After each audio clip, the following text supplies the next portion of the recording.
There are secrets that families guard so carefully. They end up becoming the cage for those they love the most. I'm going to tell you the story of Emma Martinez and Elizabeth Lawson, the aunt who always looked at her with an intensity Emma could never decipher. The woman who showed up every Christmas, every birthday, but never stayed too long, as if her presence caused her pain. It all started when Emma's grandmother passed away, leaving her a brownstone in Brooklyn filled with memories. Hidden behind a false panel in an old wardrobe, Emma found a cedar box with mother-of-pearl inlays. And inside, a photograph that changed everything. A teenage girl holding a newborn baby. The face of that teenager was unmistakable. It was Beth, and the baby had the same birthmark that Emma carries on her left wrist. When Emma confronted Beth, what she saw in her eyes wasn't surprise. It was relief, as if she had been waiting 32 years for someone to finally discover the truth. Because what that family buried wasn't just a secret. It was a mother forced to give up her daughter, and a daughter who lived without knowing who she really was. This isn't just a story about family secrets. It's a story of stolen identity, of love silenced for decades, and of a truth that, when it comes to light, has the power to destroy or to heal. Stay with me until the end to hear this story. See you soon. The house smelled like absence, not death itself, but that invisible perfume someone leaves behind when they're gone forever, and the air hasn't yet learned to exist without them. Emma crossed the threshold of the brownstone on Prospect Park West, with keys trembling between her fingers. She'd been putting off this moment for 3 weeks, inventing excuses she didn't even believe herself. Work deadlines, a cold that never came, the impossible traffic from Williamsburg. But the truth was simpler and more cowardly. She didn't want to face her grandmother's ghosts. Grandma Rose had died on a Tuesday in October, when the maple trees along the street were dropping their last golden leaves onto the old brick sidewalks. She died the way she'd lived, quietly, without bothering anyone, with the dignity of someone who keeps secrets until their final breath. The lawyer had been clear. The house and everything in it went to Emma, the only grandchild. Her parents, or those she'd always believed were her parents, had died in a car accident when she was just 8 years old. Since then, Grandma Rose had become her anchor, and Aunt Beth a distant but constant presence, like a star that shines from afar but never comes close enough to touch. The foyer still held that smell of lavender and beeswax candles that Emma associated with her childhood. The Victorian tiles on the floor reflected the afternoon light streaming through the stained glass windows. On the wall, an antique wooden cross watched over the entrance next to a faded photograph of her grandfather in his Navy uniform. If this story is touching something inside you, if you feel like you need to know what that house was hiding, then subscribe now. Hit that like button and ring the bell, because what Emma is about to discover will change everything she thought she knew about her life. Don't miss it. Emma walked down the hallway, dragging her fingers along the peeling wallpaper. Each room was a museum of memories. The parlor with the green velvet armchairs where her grandmother embroidered tablecloths she never used. The dining room with the mahogany table where they'd celebrated baptisms, first communions, and wakes. The kitchen with the cast iron stove where the aroma of homemade apple pie seemed to have soaked into the walls forever. But it was in her grandmother's bedroom where time stood still. The bed was still made with the crocheted quilt that Grandma Rose had knitted during 40 years of marriage. On the nightstand, a string of rosary beads rested next to a faded photograph of her late husband. The oak wardrobe, with its hand-carved doors, remained closed like a mouth refusing to speak. Emma sat on the edge of the bed and breathed deeply. The mattress gave way under her weight, with a sigh of old springs. For a moment, she could almost hear her grandmother's voice calling from the kitchen. "Emmy, sweetheart, come have some lemonade." But the kitchen was empty. The whole house was empty. And she, at 32, with dark circles from insomnia and a heart broken by grief she couldn't finish processing, felt more orphaned than ever. She started with the wardrobe.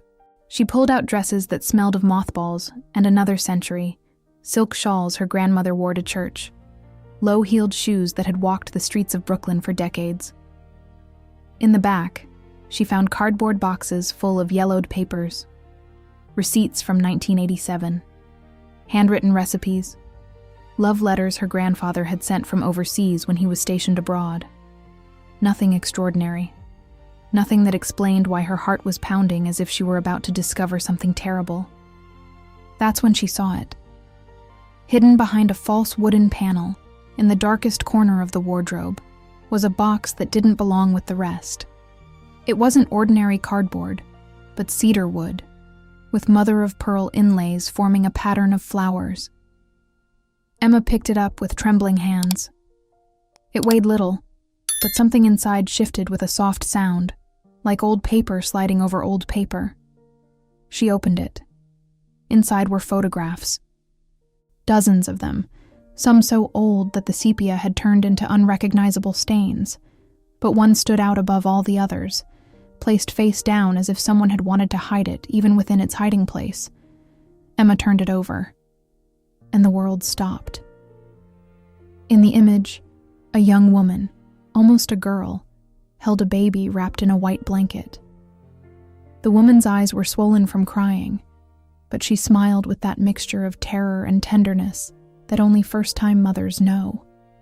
Behind her, you could make out the backyard of this very house, with the stone bird bath and the geranium planters that Emma had seen her whole life. But it wasn't the setting that made her heart stop for an eternal second. It was the face. She knew that face. She'd seen it at Christmas dinners, at obligatory birthday parties, in awkward phone calls where there were always more silences than words. It was the face of someone who looked at her with an intensity she'd never been able to decipher, as if wanting to tell her something, but the words got stuck in her throat. It was Aunt Beth's face, and the baby in her arms had a birthmark on her left wrist, a small reddish spot shaped like a crescent moon. Emma looked at her own wrist. There it was. The same mark her grandmother used to tell her was an angel's kiss. The same one her parents, never mentioned. The same one Aunt Beth observed every time she saw her, with those eyes full of something Emma had always mistaken for nostalgia. The air became thick, unbreathable. The walls of the room seemed to lean toward her like witnesses to a truth that had remained buried for 32 years. With trembling fingers, Emma searched for something else in the box. She found a yellowed envelope with no return address, the flap sealed more by time than adhesive.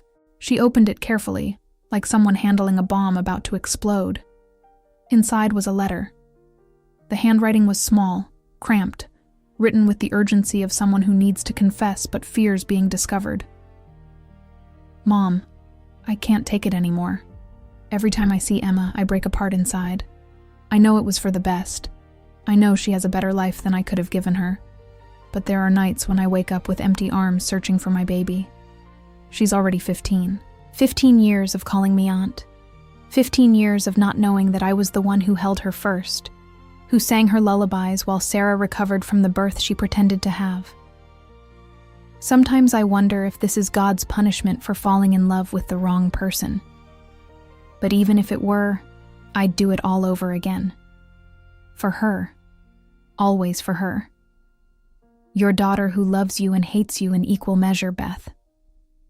Emma dropped the letter as if it burned. The tears came before the thoughts, flooding her cheeks with the fury of a river breaking its dam. Everything she knew about herself was crumbling like a house of cards hit by a hurricane. Sarah wasn't her mother. The woman who had tucked her in every night, who had taught her to read, who had braided her hair before school, wasn't her biological mother. Her mother was Beth, the quiet aunt, the absent aunt, the aunt who always looked at her as if she held a secret too heavy to carry alone. Emma stood up from the bed on trembling legs. She needed air. She needed to scream. She needed answers that no one could give her because the only people who knew the truth were dead or had betrayed her. She went out to the backyard, that same yard she now recognized from the photograph. The stone bird bath was still there, though no water ran through it now. The geraniums had been replaced by plastic pots with dried plants, but the essence of the place remained intact. Walls of faded red brick, wrought iron furniture turning rusty, and a sky darkening rapidly as the first stars appeared over Brooklyn. She let herself fall onto the iron bench where her grandmother used to sit and enjoy the evening air. The tears kept falling, but now they came accompanied by questions that burned her throat. Why didn't anyone tell her the truth? Who was the father? Why did Beth agree to give her up? And the most painful of all, who was she really? Her phone vibrated in her pocket. It was a message from her friend Monica. "How's everything going with the house? Need me to come help?" Emma ignored it. She had no words to explain what she'd just discovered. There were no words in any language to describe the earthquake shaking the foundations of her identity. Minutes or hours passed. Time had lost all meaning, until the night's cold forced her back inside. She walked like a sleepwalker to her grandmother's room, picked up the wooden box with all its contents, and put it in her bag. Before leaving, she looked one last time at the room where Grandma Rose had kept secrets for more than 3 decades. The rosary beads gleamed under the moonlight streaming through the window. "Why didn't you tell me?" she whispered to the empty room. "Why did you let me live a lie?" But Grandma Rose wasn't there to answer. The only response was the creaking of the old house settling for the night. Emma left the brownstone with her head spinning and her heart in pieces.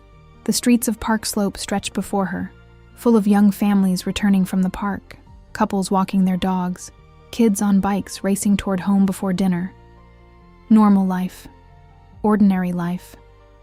A life that now felt foreign and distant, as if she were observing it from behind a glass wall. She walked without knowing where she was going, letting her feet guide her through the familiar streets of a neighborhood that suddenly felt like foreign territory. She passed the brownstones with their carved facades, the corner delis with their faded awnings, the small boutiques that had replaced the old family businesses. Everything looked the same, but nothing was the same. She ended up at a coffee shop she didn't remember entering. It was a small place, squeezed between a bookstore and a vintage clothing shop, with exposed brick walls and Edison bulb lights that cast a warm glow over the wooden tables. The smell of freshly ground coffee mixed with something sweeter, maybe cinnamon or vanilla. Emma sat at a corner table, ordered a coffee she knew she wouldn't drink, and pulled out the photograph. Under the dim light, Beth's young face looked even more vulnerable, even more terrified. And the baby, she herself, seemed to glow with an innocence that didn't know it was about to be transferred into the arms of another woman. That's a beautiful photograph. Emma looked up, startled. A woman approximately her age was standing beside her table, holding a steaming mug and studying the image with professional interest. She had honey-colored eyes, dark hair pulled back in a messy bun, and hands that showed signs of working with chemicals and delicate materials. "Sorry, I didn't mean to intrude," the woman continued. "It's just that I work with old photographs, restoring them, and that one has such a particular quality. The paper, the processing, it looks like an instant photo from the early 90s, right?" Emma blinked, surprised that her voice sounded almost normal when she responded. "Yes, 1992, I think." The woman tilted her head, studying her with that gaze that seemed to see beyond the obvious. "Did you just discover something you weren't expecting?" It was a simple question, but it fell on Emma like a hammer on glass. The tears began to flow again, silent and stubborn, as she nodded without being able to speak. Victoria said nothing. She didn't offer empty words of comfort or try to minimize the obvious pain. She simply pulled a cloth handkerchief from her bag and slid it across the table toward Emma. "You don't have to tell me anything if you don't want to," she said softly. But if you need someone to listen, I'm here. Sometimes strangers make the best confidants because we have no expectations or prior judgments. Emma took the handkerchief, wiping her tears while looking at this stranger who was offering her something no one in her life had ever given her: space to feel without needing to explain. And then, without knowing why, she began to talk. She told her everything. Her grandmother's death, the house she had to empty, the box hidden in the wardrobe, the photograph that changed everything, the letter that demolished the foundations of her identity. The words poured from her mouth like water from a broken dam, dragging 32 years of questions she never knew she had. Victoria listened in silence, nodding occasionally, without interrupting or judging. When Emma finally finished, with a dry throat and swollen eyes, the restorer spoke carefully. It's devastating to discover that your story isn't what you believed. But Emma, you're still you. Other people's secrets don't define who you are. How can I know who I am if I don't even know where I come from? Asked Emma, her voice breaking. Victoria reached out and, with a gentleness that surprised them both, took Emma's fingers in hers. You come from a woman who loved you so much she gave you up to protect you. I don't know the details. I don't know what happened or why they made the decisions they made. But that, she pointed to the photograph, that is love. A terrible, sacrificial love. But love nonetheless. Emma looked at the image of young Beth, with her baby in her arms, and for the first time saw something more than betrayal. She saw fear. She saw pain. She saw a teenager holding her daughter while the world told her she couldn't keep her. I need to talk to her, said Emma, almost to herself. I need her to tell me the truth. Where does your Aunt Beth live? Emma shook her head, realizing how little she knew about the woman who now turned out to be her mother. I don't know exactly. She was always very private about her life. I know she lives somewhere in the city, but I never went to her place. We always met at my grandmother's house, on specific dates. Christmas, my birthday, Thanksgiving. Victoria remained thoughtful for a moment. Do you have more documents in that box? Anything that might give you clues? Emma rummaged in her bag and pulled out the wooden box. She placed it on the table and began reviewing its contents more calmly than before. There were more photographs. Beth as a child, teenage Beth in a prep school uniform, Beth graduating from what looked like a nursing school. And then she found something she hadn't seen before. A yellowed newspaper clipping, folded so many times that the crease lines had erased some words.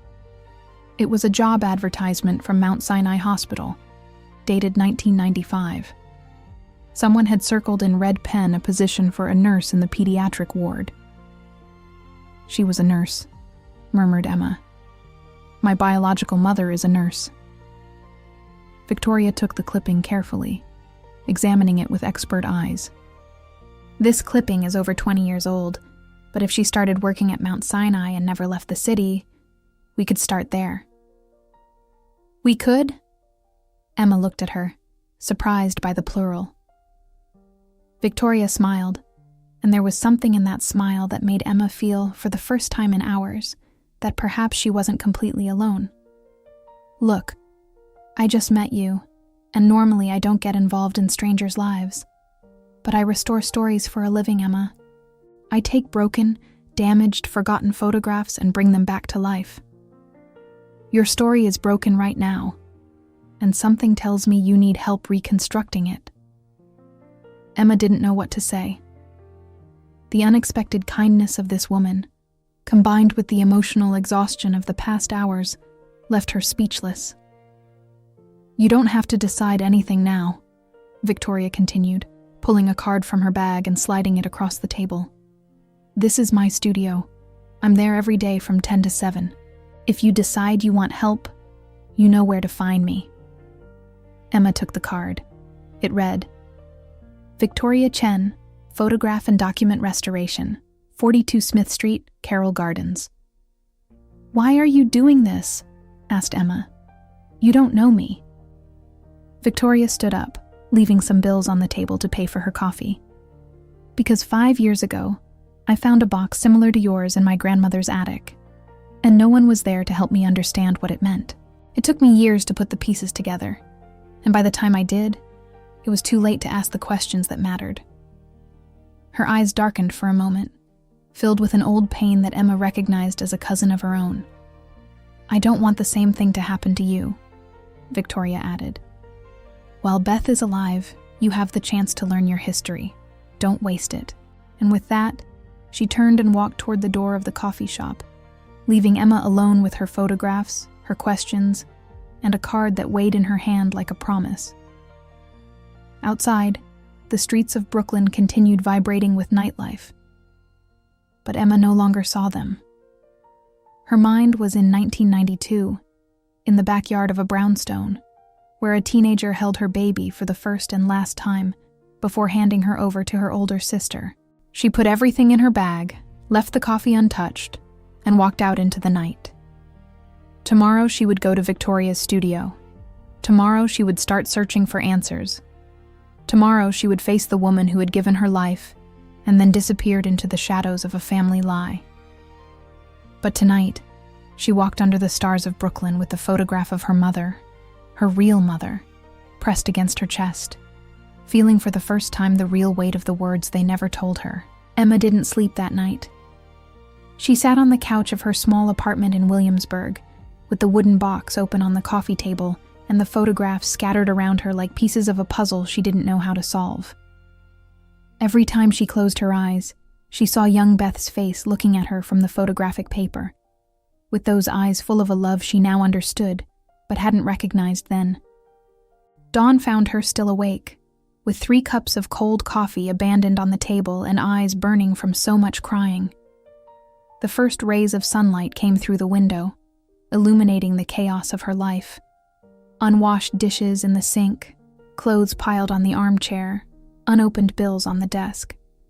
Since her grandmother's death, Emma had let everything fall apart around her, unable to find the energy for the most basic tasks. But today was different.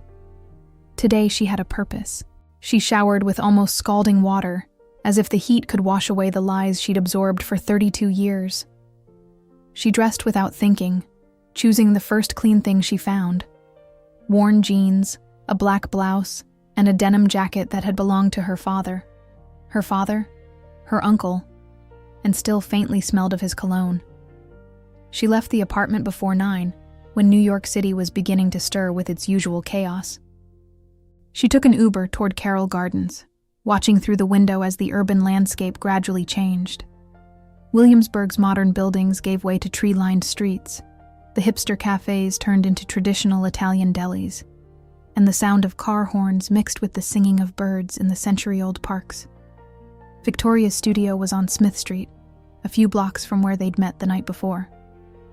It was a small space, wedged between a stationery store and an antique shop, with a display window full of restored photographs that told stories of past weddings, forgotten sweet 16s, and family portraits rescued from oblivion.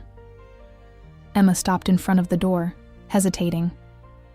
What was she doing? Why was she trusting a stranger with something as intimate as reconstructing her family history? But then she remembered Victoria's honey-colored eyes, the warmth of her hand on hers, and the advice she'd given her. That while Beth was still alive, there was still time to discover the truth. She pushed the door. The interior of the studio was a sanctuary of the past. The walls were covered with shelves full of old albums, boxes of negatives, and restoration tools Emma couldn't name. There was a particular smell in the air, a mixture of photographic chemicals, old paper, and something that seemed like varnish. That was strangely comforting. Victoria was seated at a work table illuminated by a white light lamp, bent over a photograph she was manipulating with precision tweezers. She wore magnifying glasses that gave her the look of a mad scientist, and her hair was pulled back in the same messy bun as the night before. "I knew you'd come," she said without looking up. "There's fresh coffee on the back table. Help yourself while I finish with this." Emma obeyed, more out of need for caffeine than courtesy. The coffee maker was one of those Italian aluminum ones that her grandmother also had, and the aroma of fresh brewed coffee transported her for a moment to the mornings of her childhood, when Grandma Rose made pancakes while she did her homework at the kitchen table. She poured herself a cup and sat on a stool by the window, watching Victoria work. There was something hypnotic about the precision of her movements, the way she applied tiny amounts of solution to the photographic paper, how she removed moisture stains with infinite patience, the delicacy with which she reconstructed faces erased by time. "It's a photo from 1952, Victoria explained, noticing her gaze. "A couple on their wedding day. The original was almost destroyed by a flood, but the granddaughter wants to put it on her memorial table this year. It's the only thing she has left of her grandparents." Emma felt a lump in her throat. How many stories those photographs held, how many secrets, how many loves, how many buried truths waiting to be discovered. Victoria finally set down her tools and removed the magnifying glasses. Her honey-colored eyes settled on Emma with an intensity that already felt familiar. "How did you wake up?" she asked, though her tone suggested she already knew the answer. "I didn't sleep," Emma admitted. "I spent the night looking at the photos, searching for clues that probably aren't there."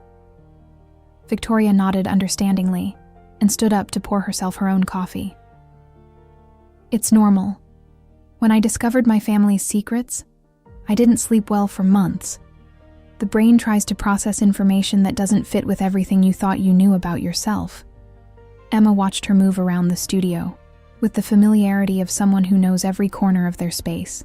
There was a natural grace in her movements, a calm that contrasted with the internal chaos Emma felt. "Can I ask what you discovered?" she dared to say. "Last night you mentioned you also found a box." Victoria sat across from her, holding her coffee cup with both hands as if she needed the warmth to speak.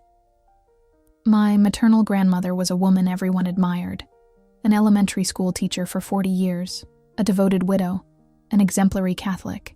When she died, she left me her house in Queens and everything inside it." She paused, looking toward the window. "In the attic I found letters, decades of love letters addressed to another woman." Emma felt the air thicken around her. "My grandmother lived her whole life hiding who she really was," Victoria continued. "She married my grandfather because it was what was expected of her, had children because it was her duty, and buried her true love in an attic where no one could find it. The woman she loved died before her, and I never got to ask her anything. I never got to tell her I understood, that I didn't judge her, that love is love no matter what form it takes." Her eyes shone with contained tears, but her voice remained firm. "That's why I do what I do, Emma. Because photographs and old documents hold truths that people didn't dare say out loud. And I believe everyone deserves to know their complete story, even if it hurts." Emma felt a deep connection with this woman she'd just met. Both were daughters of secrets, heirs to silences that had shaped their lives without them knowing. "Thank you for telling me that," she said softly. "And thank you for helping me, even though you had no obligation to." Victoria smiled, and that smile lit up the studio more than any lamp. "Well, I didn't come here just to drink coffee and share traumas," she said, switching to a lighter tone. "Last night, after you left, I was thinking about how we can find your aunt, your biological mother." She pulled out a notebook from under the work table. It was full of handwritten notes, with arrows and circles connecting different ideas. "First, we have the newspaper clipping. If Beth started working at Mount Sinai Hospital in 1995, she's probably still in the healthcare system. Nurses rarely change careers completely." Emma nodded, impressed by the analysis. "Second, we know she lives in New York City because your grandmother mentioned they saw each other on specific dates. If she lived far away, those visits would probably be less frequent." "Makes sense," murmured Emma. "Third, and this is important, We need to review all the documents in that box. Every photo, every letter, every piece of paper. Sometimes the most important clues are in the smallest details. Victoria looked at her directly. Did you bring the box? Emma pulled the wooden box from her bag and placed it on the table. In the daylight, the mother-of-pearl details gleamed with an iridescent glow she hadn't noticed the night before. This box is also a clue, said Victoria, examining it with an expert eye. This isn't just any box. It's fine craftsmanship, very expensive for its time. Someone gave it to your grandmother, or she gave it to Beth, and then took it back. Either way, it has sentimental value. They spent the next hour examining every item in the box. Victoria photographed each document with her phone, created a timeline on a large sheet of paper, and noted possible connections between different clues. Look at this, she said, holding up a photograph Emma had barely glanced at. This is Beth, maybe 16 or 17, in what looks like a park. But look in the background. Emma squinted. Behind Beth, out of focus but recognizable, was a young man with dark hair and an intense gaze. He wasn't posing for the photo, but the way he was looking at Beth suggested something more than casual interest.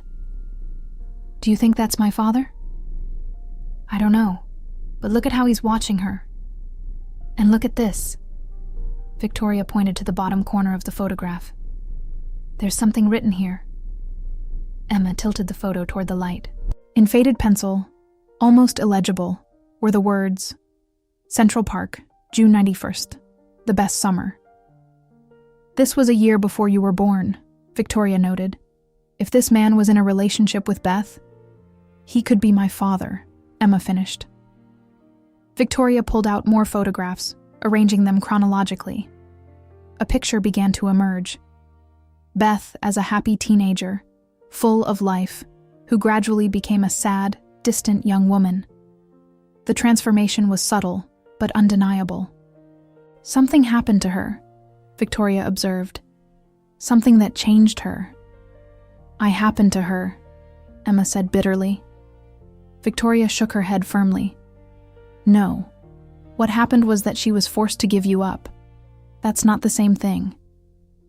They kept working until noon, when Victoria suggested they take a break to eat. They walked to a small Italian restaurant on the corner, where the owner greeted Victoria by name and led them to a quiet table in the back. You come here often, Emma observed. Almost every day. Marco's cooking reminds me of my grandmother's. Well, the grandmother who raised me, not the one with the secrets. Victoria smiled sadly.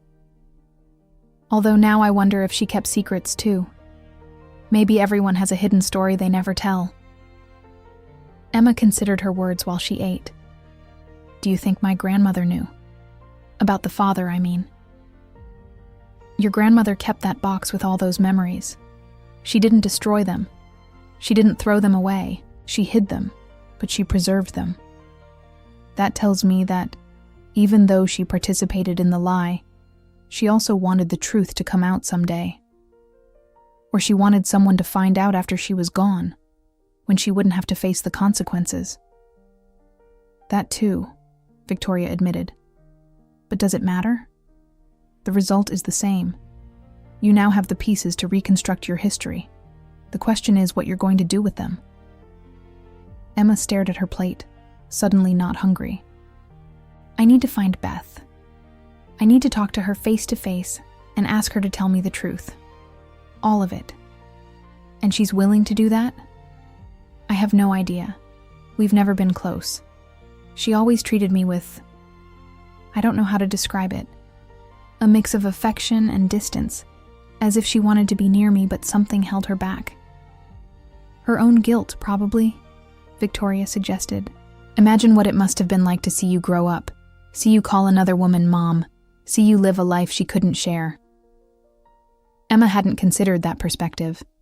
All her anger had been directed at the lie, at the betrayal, at the decades of silence. But she hadn't stopped to think about what those same decades must have been like for Beth. She suffered, she murmured. Everyone suffered, Victoria corrected. Everyone in this story made decisions that cost them dearly. The question is whether that suffering can transform into something else, or if it will continue to poison everything it touches. They finished eating in a comfortable silence, watching people come and go in the restaurant. There were elderly ladies arguing about tomato prices, children running between tables while their mothers yelled at them to stay still, vendors hawking their wares with voices that cut through the air like razors. It was Brooklyn in its most authentic expression. Chaotic, vibrant, full of life and stories that crossed without touching. When they returned to the studio, Victoria sat down at her computer and began typing. Let's see what we can find with what we have. Beth Lawson, approximately 54 years old, nurse, currently living in the New York area. Her fingers flew over the keyboard with the ease of someone who had done this many times before. There are several results, but Victoria paused. I have a friend who works at a community clinic on Long Island. We were classmates at NYU, though she studied nursing and I studied art history. We've stayed in touch. Can she help us find Beth? She can't give me confidential information, but maybe she can confirm if a Beth Lawson ever worked there. Victoria was already pulling out her phone. Her name is Adriana. She can't search the records without an official reason, but Victoria fell silent for a moment, building suspense. She mentioned there's a Beth Lawson who worked in pediatrics for almost 20 years and retired recently. Now she works as a volunteer at a community clinic in Long Island. Emma felt her heart start racing. Did she say which clinic? Sunrise Community Health Center near the shore. She says she's there Tuesday, Thursday, and Saturday mornings. Tomorrow is Thursday. Victoria smiled. I know.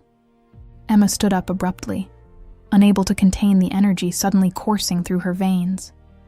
I have to go. Tomorrow. I have to see her. Are you sure you want to do this so fast? You don't have to rush. You can take the time you need to prepare yourself emotionally. Emma made a negative gesture. I've waited 32 years without knowing I was waiting. I can't wait another day. Victoria studied her for a long moment before nodding. Then let me go with you. You shouldn't face this alone. Why would you do that? You barely know me. Because I know what it feels like to seek answers that might destroy everything you believed about yourself, and because no one should walk that road without company. Emma felt the tears threatening to return, but this time they weren't tears of pain. They were tears of gratitude for this stranger who had appeared in her life at exactly the moment she needed someone. Thank you, she managed to say. Don't thank me yet. Wait until we find out what Beth has to say. Victoria rose and walked toward a shelf full of albums. Meanwhile, I want to show you something. She pulled out a leather album, worn with use, and placed it on the table. This is my grandmother's album. The real one, not the one she showed the family. She opened it to a page marked with a ribbon. These are the photographs she kept hidden. Emma looked at images of two women, young, happy, clearly in love.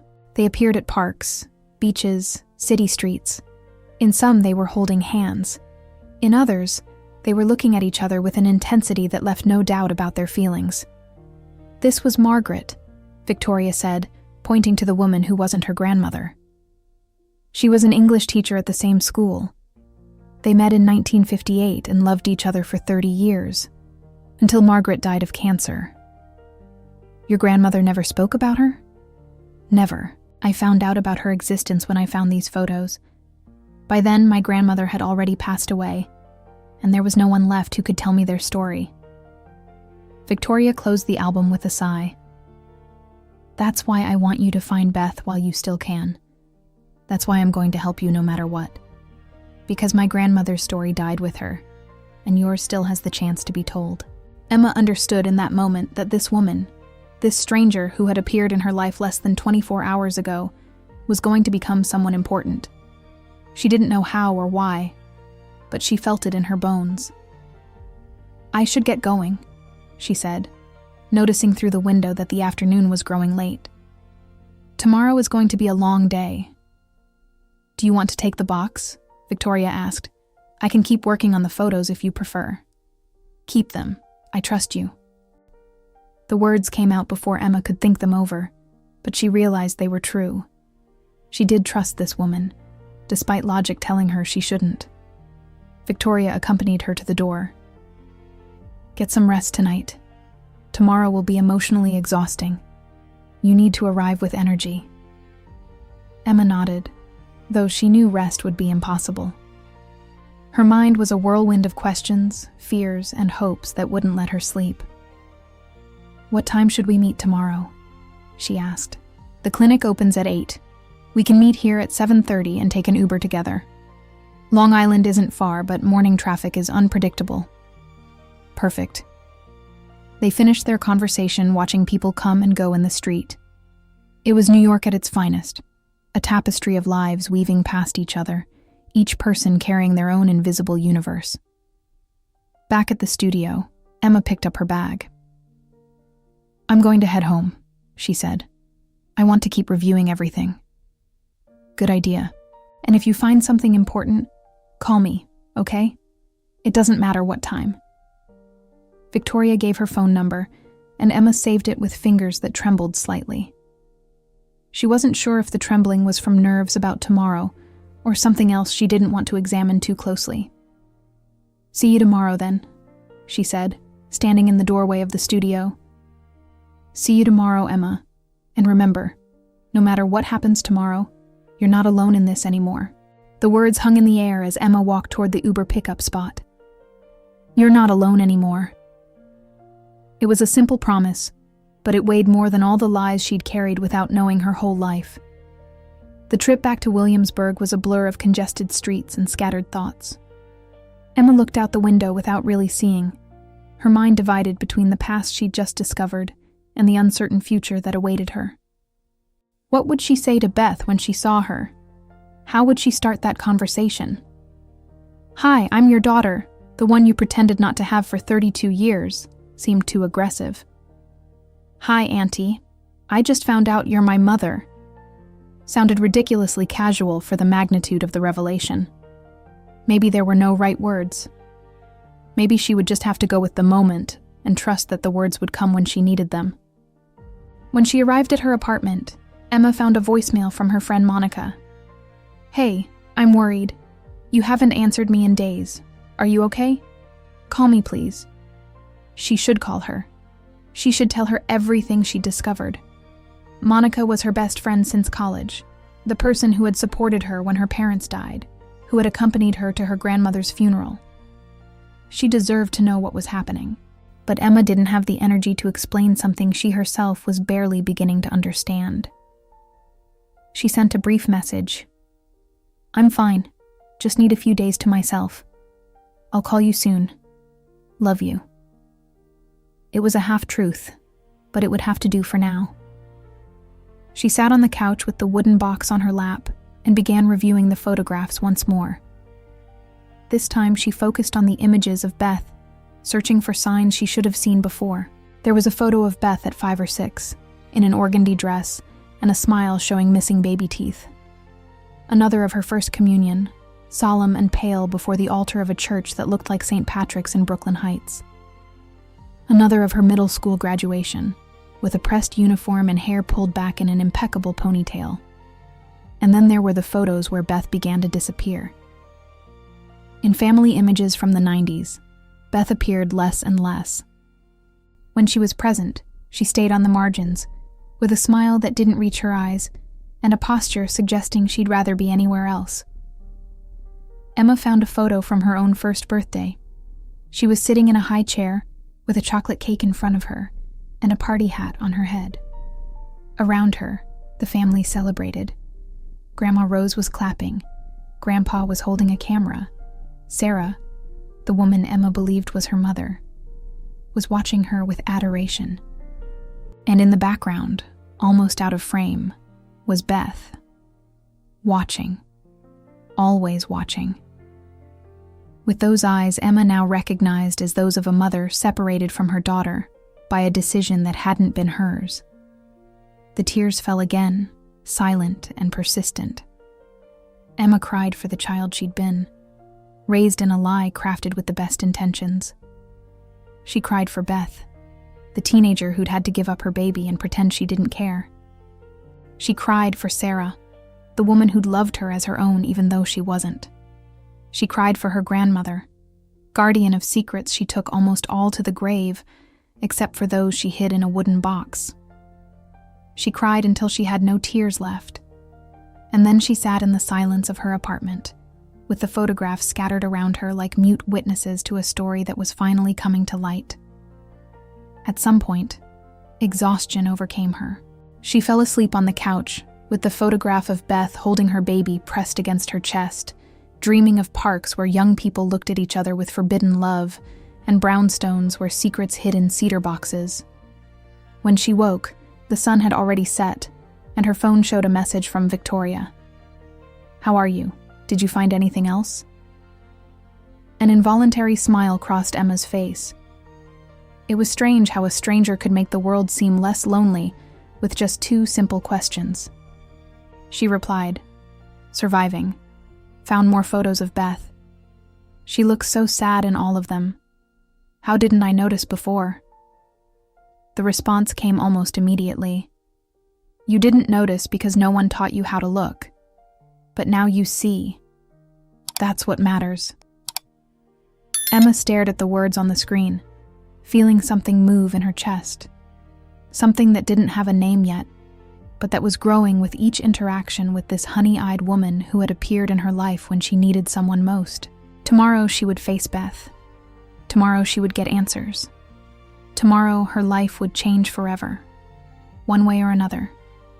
But tonight, for the first time since she'd found the wooden box, Emma didn't feel completely alone.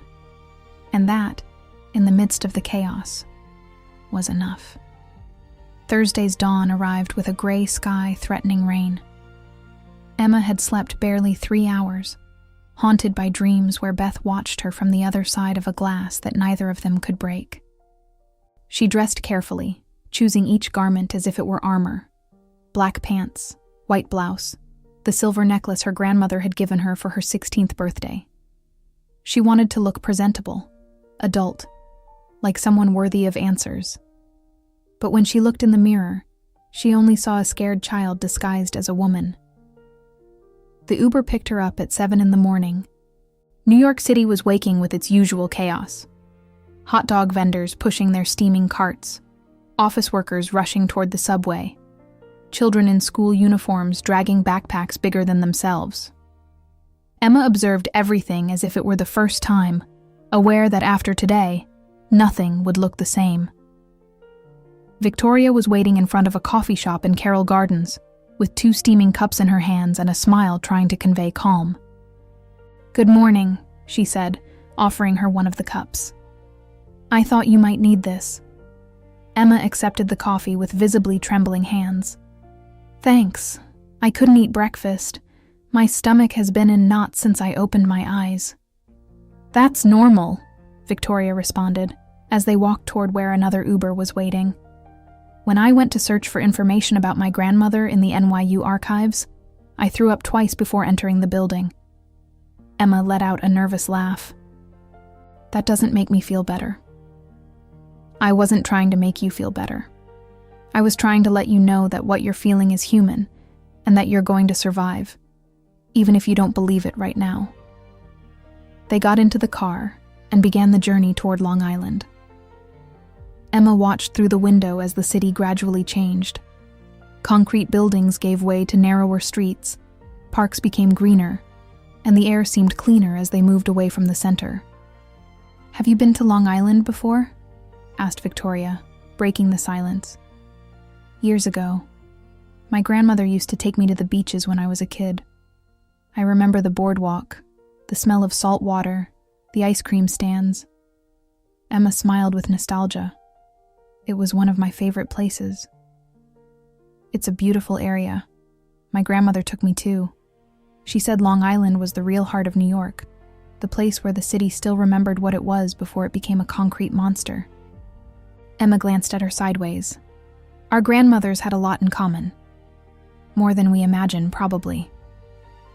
The Sunrise Community Health Center was located on a quiet street near the water. It was a modest building, painted white with blue trim, with a small garden in front where several people waited sitting on wooden benches. Emma felt her whole body tense when the Uber parked in front of the entrance.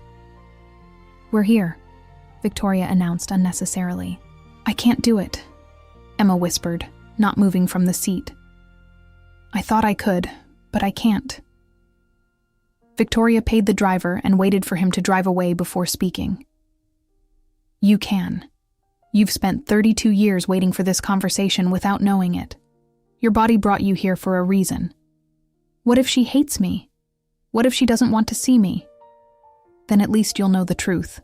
And that, as painful as it might be, is better than living in ignorance."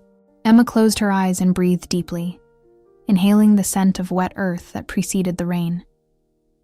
When she opened them, Victoria was watching her with an expression that combined firmness and tenderness in equal parts. "I'm going to be here," Victoria said. "No matter what happens in there, when you come out, I'll be waiting for you." Emma nodded, unable to speak. She got out of the car on legs that barely held her and walked toward the clinic entrance like someone walking toward their own execution. The interior smelled of disinfectant and something sweeter that might have been flowers. The walls were decorated with colorful murals depicting scenes of everyday life on Long Island: beaches, fishing boats, families having picnics. There was a small reception desk where a middle-aged woman was typing on an old computer. "Good morning," said Emma, amazed at how steady her own voice sounded. "I'm looking for a volunteer who works here. Her name is Beth Lawson." The receptionist looked up with a friendly expression. "Beth? Yes, she's here. Do you have an appointment with her?" "Not exactly. It's personal." The woman frowned slightly. "Beth is seeing patients right now. If you'd like to wait, I can let her know someone's looking for her. What name should I give?" Emma hesitated. What name should she give? Emma Martinez, the niece who never was? Emma, the daughter she never acknowledged? "Tell her Emma is here. Just Emma. She'll know who I am." The receptionist nodded and stood up, disappearing down a side hallway. Emma stood in the middle of the waiting room, aware of the curious glances from patients awaiting their turn. An elderly woman in a purple cardigan smiled at her sweetly. A small child watched her with wide eyes, while his mother filled out forms. The minutes stretched like taffy. Emma counted the floor tiles, the pictures on the walls, the cracks in the ceiling, anything to avoid thinking about what was about to happen. And then she saw her. Beth appeared at the end of the hallway like an apparition. She wore a white nurse's coat over a simple blue floral dress, her gray hair pulled back in a low bun, and the same eyes Emma had seen in the photograph. Eyes that held decades of secrets, of pain, of unexpressed love. She stopped 3 meters from Emma, as if an invisible barrier prevented them from getting closer. Her face was a mask of contradictory emotions: surprise, fear, longing, guilt, all mixed in an expression no painter could capture. "Emma," she whispered, and her name on those lips sounded like a long-held prayer. "Beth," Emma responded, and the word "mom" got stuck in her throat like a peach pit. The silence between them was so dense it could be touched. The patients in the waiting room watched the scene with poorly disguised curiosity, but neither Emma nor Beth seemed aware of their presence. "We need to talk," Emma finally said, "in private." Beth nodded slowly, as if each movement cost her a superhuman effort. "There's a garden behind the clinic. We can go there." She followed her down the hallway, past consulting rooms where doctors attended to patients, past a small community pharmacy, past an altar with flowers where several candles burned. The path seemed endless, each step taking them further from the known world and closer to a truth that had waited too long to be spoken. The garden was a small oasis of peace. Trees provided shade, stone benches surrounded a small fountain, and planters with geraniums added touches of color. Emma noticed they were the same geraniums her grandmother cultivated in the backyard in Brooklyn. Maybe it was a coincidence. Maybe there were no coincidences in this story. Beth sat on a bench, and Emma sat across from her, maintaining a distance that was both physical and emotional. "How did you find me?" asked Beth, her voice barely audible. "A friend helped me. We searched records, made some calls." Emma pulled the photograph from her bag and placed it between them. "But first I found this, in Grandma's house, in a box hidden in her wardrobe." Beth looked at the image and her face crumpled. Tears began to fall down her wrinkled cheeks, quiet but steady, as if they'd been waiting decades for permission to flow.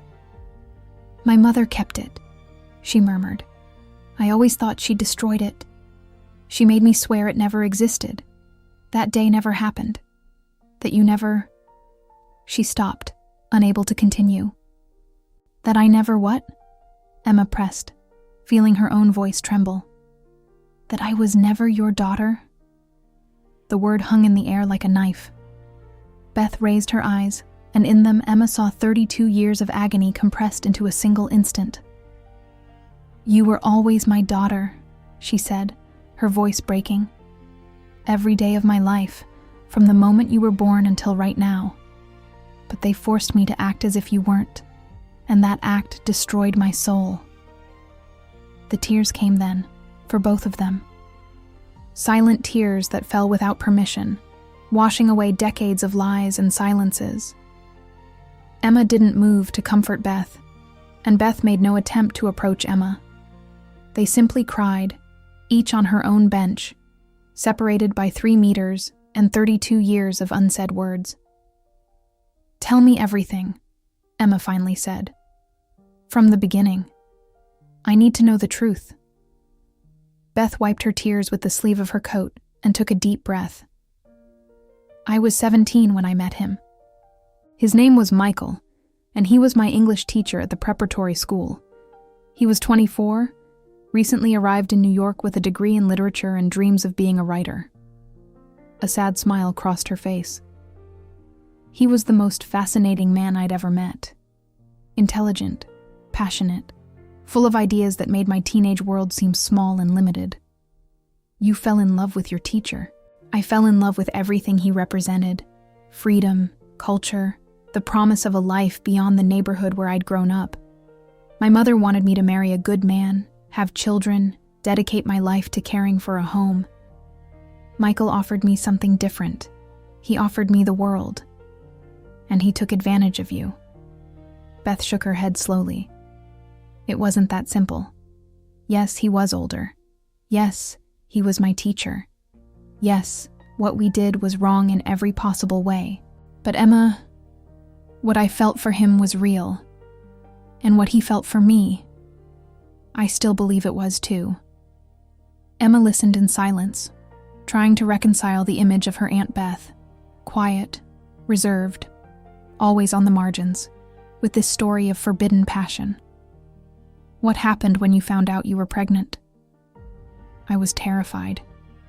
I knew my mother would never forgive me. I knew Michael would lose his job, his reputation, everything.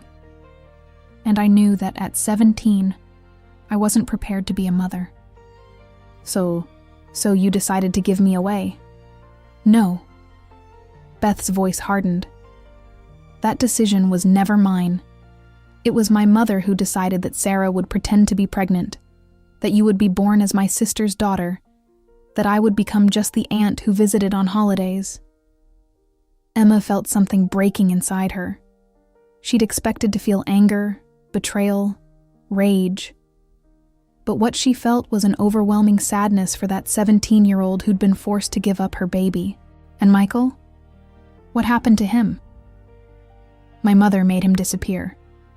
She threatened to report him to the police if he didn't leave the city, if he ever tried to contact me or the baby. He had no choice. He left for the south, I think, somewhere far away where no one would find him. He abandoned you. He protected me." Beth lifted her eyes, and Emma saw something she didn't expect. Not anger, not resentment, but something that looked strangely like gratitude. "If he'd stayed, the scandal would have destroyed me. An underage student pregnant by her teacher in 1992. I would have been marked for life. And you would have grown up under the shadow of that stigma. So, everyone lied to protect me. They lied to protect all of us. Your grandmother, Sarah, Robert, even Michael. Everyone did what they thought was best in an impossible situation. Emma rose suddenly from the bench, unable to sit still any longer. She walked toward the fountain and stood with her back to Beth, trying to process everything she was hearing. "Why didn't you ever tell me?" she asked without turning around. "In all those years, all those Christmas dinners, all those birthday phone calls. Why didn't you ever tell me the truth?" "Because I'd promised," Beth responded. "I'd promised my mother, I'd promised Sarah, I'd promised everyone. And because I was afraid." "Afraid of what?" "Afraid that you'd hate me, afraid that knowing the truth would ruin your life, like it ruined mine. Afraid that, after all those years of watching you from afar, you'd decide you didn't want to have anything to do with me." Emma finally turned around. Beth was still on the bench, looking smaller and more fragile than she ever remembered. Not the mysterious aunt who came to visit on holidays, but a woman worn down by decades of keeping a secret too heavy for anyone to carry alone. "I don't hate you," Emma said, and as she said it, she realized it was true. "I'm furious with you, furious with Grandma, with Sarah, with everyone who decided to lie to me, but I don't hate you." Beth let out a sob that seemed to come from the deepest part of her being.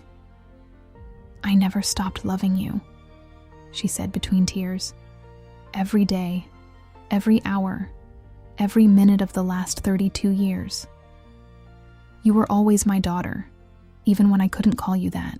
Emma walked slowly toward her, and after a long moment of hesitation, sat beside her on the bench.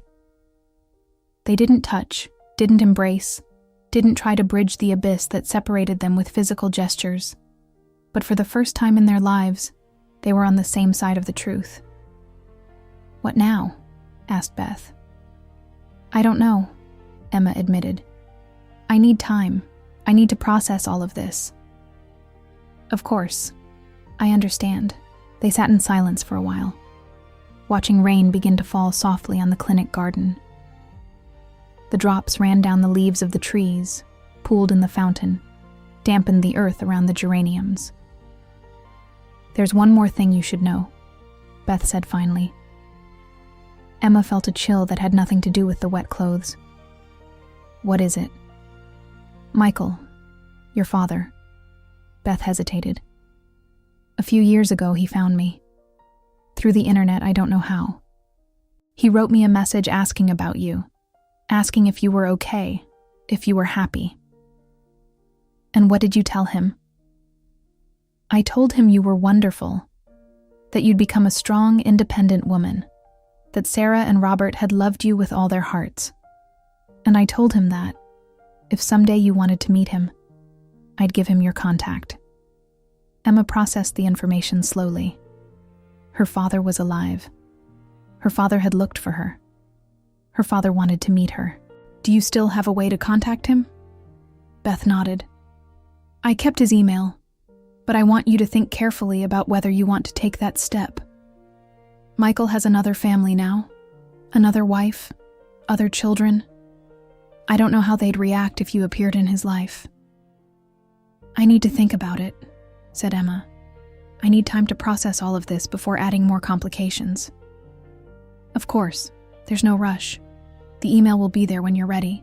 They said goodbye with a hug, brief but intense. Emma walked back through the clinic, passing patients who no longer watched her, past the altar where the candles kept burning, past the receptionist who gave her a knowing smile. Victoria was waiting exactly where she'd promised, sitting on a bench under a tree that partially protected her from the rain. When she saw Emma, she stood up immediately. "How are you?" she asked, examining her face for signs of trauma. Emma stopped in front of her, soaked, exhausted, with eyes swollen from crying. But on her lips was something that might be the beginning of a smile. "I found my mother," she said. "After 32 years, I finally found my mother." Victoria said nothing. She simply opened her arms, and Emma took refuge in them, as if it were the most natural place in the world. They stayed like that, embracing in the Long Island rain, while the world kept turning and stories kept being written. When they finally separated, Victoria brushed a strand of wet hair from Emma's forehead with a gentleness that made Emma catch her breath.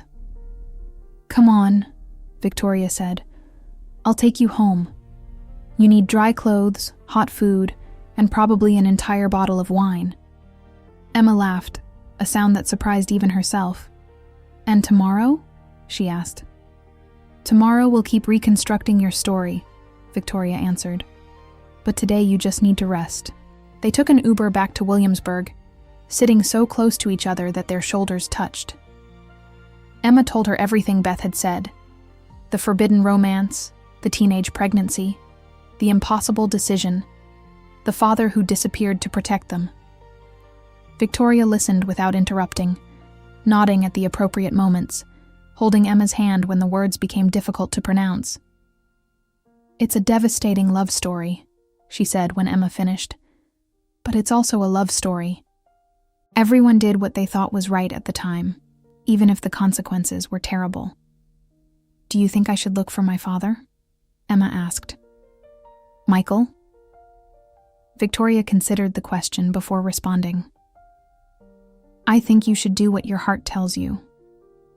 But I also think you don't have to decide today, or tomorrow, or next week. You have time, Emma. Now that you know the truth, you have all the time in the world to decide what to do with it." The Uber stopped in front of Emma's building in Williamsburg. The rain had let up, leaving the streets shiny and washed. "Do you want to come up?" asked Emma, surprising herself with the invitation. "I have wine, and cheese, and probably stale crackers, but it's better than nothing." Victoria smiled, and there was something in that smile that made Emma's heart skip a beat. "I'd love to."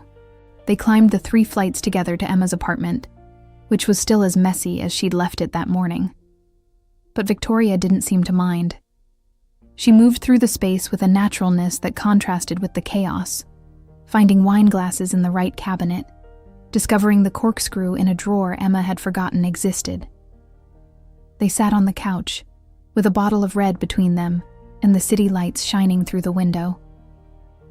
"Thank you," said Emma, raising her glass, "for everything.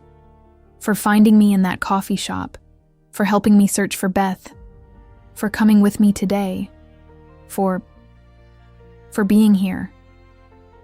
"You don't have to thank me," Victoria replied. "I already told you, broken stories are my specialty, and yours is one of the most beautiful I've seen." "Beautiful? My whole life has been a lie." "Not a lie, a secret. There's a difference." Victoria took a sip of wine. "Lies are told to cause harm. Secrets are kept to protect. Your family protected you the only way they knew how. It was imperfect, it was painful, but it was out of love." Emma reflected on what she'd just heard, letting the words settle like wine on her tongue. "How is it that you always know exactly what to say?" Victoria laughed, a warm sound that filled the apartment. "Not always, only when it matters." They looked at each other for a moment that extended beyond comfort, entering unknown territory. There was something in the air between them, something that had been growing since the first night at the coffee shop, something neither of them had named but both felt. It was Emma who broke the silence. "Victoria, You don't have to say anything," Victoria interrupted her softly. "It's been a very long, very emotional day.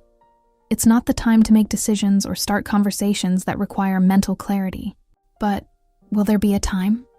asked Emma, and the vulnerability in her voice surprised her. Victoria reached out and intertwined her fingers with Emma's. "There will be a time," she promised. "When you've processed all this, when you've reconstructed your story, when you know who you are with this new information." Then there will be a time to talk about whatever is happening here. Emma nodded, feeling a mixture of relief and anticipation. Will you stay? She asked. I don't want to be alone tonight. I'll stay, Victoria answered. But only to sleep, nothing more. Emma smiled. Nothing more. They finished the wine talking about everything and nothing. The murals of Long Island, the secrets that old photographs hold, the grandmothers who loved in silence, the mothers who gave up for love. When exhaustion finally overcame them, Emma lent Victoria pajamas, and they shared the bed like two friends at a teenage sleepover. But before falling asleep, Victoria took Emma's hand in the darkness. I'm proud of you, she whispered. What you did today took enormous courage. Emma squeezed her hand in response. I couldn't have done it without you. Of course you could, but I'm glad I was there to see it. Sleep came to both of them like a blessing, soft and dreamless. Outside, New York City continued its frenetic rhythm, but inside that small apartment in Williamsburg, two women slept with hands intertwined, building without knowing it the foundations of something neither of them expected to find. The weeks that followed the meeting in Long Island were a whirlwind of emotions that Emma could barely process. Each day brought new revelations, new questions, new fragments of a story that had been hidden for too long. Beth and Emma began seeing each other regularly. At first, the meetings were tense, loaded with uncomfortable silences and conversations that bordered on painful topics without daring to dive into them. They met in neutral coffee shops, in public parks, in places where the noise of the outside world filled the voids that neither knew how to fill. But little by little, the ice began to melt. On a Tuesday in November, 3 weeks after the first meeting, Beth invited Emma to her apartment in the East Village. It was a small but cozy space, full of plants climbing the walls, books stacked on every available surface, and photographs that told stories Emma was only beginning to know. This was your grandfather, Beth said, pointing to a black and white image of a man with a thick mustache and kind eyes. He died a year before I got pregnant. Sometimes I think that if he'd been alive, things would have been different. He was more understanding than my mother, more willing to forgive. Emma took the photograph carefully, studying the features of the man she'd never known. What was he like?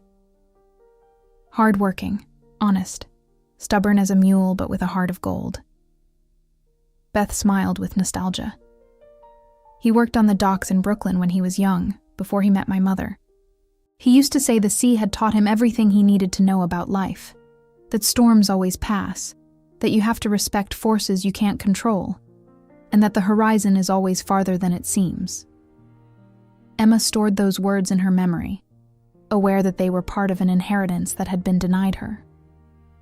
And who's this? She asked, pointing to another photograph where a girl of about 5 was holding an orange kitten. That's me. Beth laughed. The cat was named Marmalade. My father gave him to me when I turned 5. He lived until I was 16. He died just before everything started with Michael. Sometimes I think Marmalade was my guardian angel. And when he left, there was no one to protect me from my own decisions. The afternoons in Beth's apartment became a routine. Emma would arrive after work. Beth would make chamomile tea with honey. Your great-grandmother's remedy for everything, she explained. And together they would go through photo albums, boxes of memories, yellowed letters that smelled of bygone time. Each object was a door to a story Emma had never heard. Beth's first communion medal, the nursing diploma framed on the wall, a music box that played a sad and beautiful melody, a gift from Michael on her last birthday together. Can I hear it? Emma asked, holding the box with reverence. Beth nodded, though her eyes filled with tears. Emma opened the box and the melody filled the small apartment. Delicate notes that spoke of love and loss, of broken promises, and hopes that never completely died. He gave it to me on my 17th birthday, Beth whispered. 3 weeks before I found out I was pregnant. He said he wanted me to have something of his to remember him when he wasn't around. Did he know he was going to have to leave? No, but I think he sensed that what we had couldn't last. It was too fragile, too forbidden. Loves like that always end badly, Emma. But while they last, they're the most beautiful thing that exists. Emma closed the music box, storing the melody in her memory, along with all the other pieces of her history she was collecting. Meanwhile, her relationship with Victoria was also evolving, though in subtler and more complicated ways. After that night in Emma's apartment, they had established a kind of tacit agreement. They saw each other almost every day, shared meals, walked the streets of Carroll Gardens and Williamsburg, but didn't talk about what was growing between them. It was as if both knew that naming it might destroy it, and neither was willing to take that risk.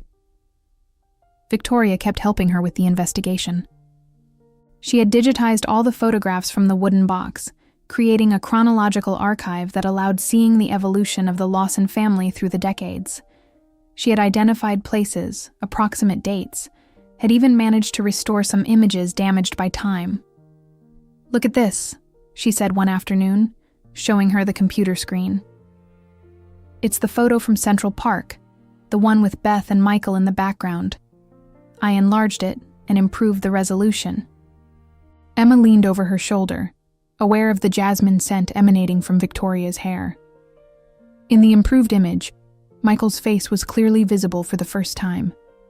He was a young man, attractive, with stubble, and eyes that even through decades and pixels conveyed a disturbing intensity.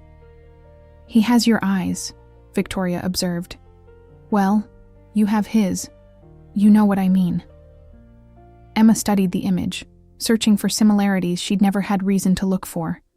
The shape of the jaw, the curve of the eyebrows, a certain tilt of the head she recognized from her own photographs. "It's strange," she said, "seeing the face of someone who contributed to your existence but has never been part of your life. Have you thought more about contacting him?" Emma sighed, stepping away from the screen. "I think about it every day, but every time I'm about to ask Beth for the email, something stops me. What if he doesn't want to know about me? What if his family doesn't know I exist? What if I open a door that's better left closed?" Victoria turned in her chair to face her directly. "All of those are real possibilities. But it's also possible that he spent 30 years wondering what you're like, what you do, if you're happy. The only way to know the truth is to ask. What if the truth hurts more than uncertainty?" "Truth always hurts at first," Victoria answered. "But then it heals. Uncertainty, on the other hand, is a wound that never closes." Emma looked at her, aware that those words applied to more than one situation in her life. "Victoria, I want to tell you that—" Emma's phone rang, interrupting whatever she was about to say. It was Beth. "Emma, I need to see you. Today, if possible. I found something you need to see." The urgency in her voice made Emma stand up immediately. "I'm on my way." She arrived at Beth's apartment in less than an hour, heart pounding with anticipation and fear in equal parts. When her mother opened the door, her eyes were red from crying, but there was something else in her expression. Hope. "Come in," Beth said. "Sit down. I need to tell you something." Emma sat on the worn sofa that was starting to feel familiar. Beth sat beside her, holding a white envelope that trembled in her hands. "I received this today," she said, handing her the envelope. "It's from Michael." Emma felt the world tilt beneath her feet. "From my father?" "Yes. Years ago, when he first contacted me, I gave him my mailing address in case he ever needed to communicate in a more permanent way. He never did. Until today." Emma took the envelope as if it were a bomb that could explode at any moment. It was addressed simply to Beth Lawson, with a return address in Savannah, Georgia. "Have you read it?" Beth shook her head. "It's addressed to me, but I think the message is for both of us. I wanted to wait to open it with you." With trembling hands, Emma tore open the envelope and extracted a letter of several pages, handwritten on cream-colored paper. The ink was dark blue, the handwriting careful and legible, as if each word had been thought and rethought before being put on paper. She began to read aloud. "Dear Beth, I know that writing to you after all these years might seem audacious or even cruel. But there's something I need you to know. Something I should have said decades ago, but was never brave enough to write. I never stopped thinking about you. Not a single day of the last 32 years has passed without your face appearing in my memory, without your voice echoing in my dreams, without the ghost of what we could have been haunting my waking hours. When I left New York, I thought I was doing the right thing. Your mother convinced me that my presence would only make things worse, that the scandal would destroy you and our daughter. Yes, our daughter. I've never been able to call her anything else, even though I never had the right to claim that title. I've built a life here in Savannah. I married a wonderful woman named Helen, and together we had 2 children, Matt, who's 25 now, and Sophie, who's 22. They're good kids who make me proud, but not a day goes by that I don't wonder about the daughter I left behind, about the woman she's become, about the life she's lived without me." Emma's voice broke. Victoria, who had arrived at some point without her noticing, placed a hand on her shoulder in a gesture of silent support. She continued reading. "Helen knows everything. I told her before we got married because I didn't want our relationship to be built on lies. She's been incredibly understanding, perhaps more than I deserved.